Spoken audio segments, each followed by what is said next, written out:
Una po, sa puntong ito, kung sa bahagi ng witnesses, kanya-kanya po ang pag-secure ng sarili. Safety. Sa mga biktima, most especially, dahil lalo na, ang partisipasyon ng biktima, ay to be clear wala, ang partisipasyon ng biktima ay either as victims, participating victims na pwedeng magbahagi ng kanilang pananaw, or witness na irepresenta ng prosecutor. Yung witness, medyo abante dahil meron po ino-offer na Witness Protection Program ang ICC. Pero sa ngayon, kailangan, dahil kasi simula pa lang, kailangan maayos yung application at pagkagat nun. Yung witnesses in general, participating witnesses, wala pong inaalok ng witness protection ang ICC.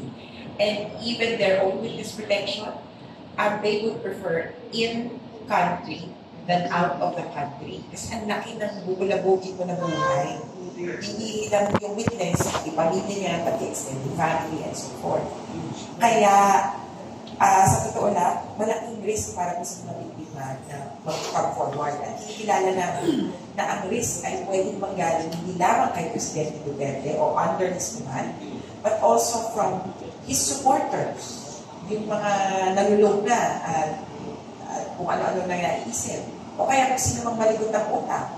Kaya parang ingat-ingat din po kami ngayon, most especially.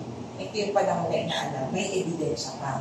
Kung may mag-isip dyan, patayin na lang natin lahat ng biktima para walang witness. Kasi hindi alam kung sino witness.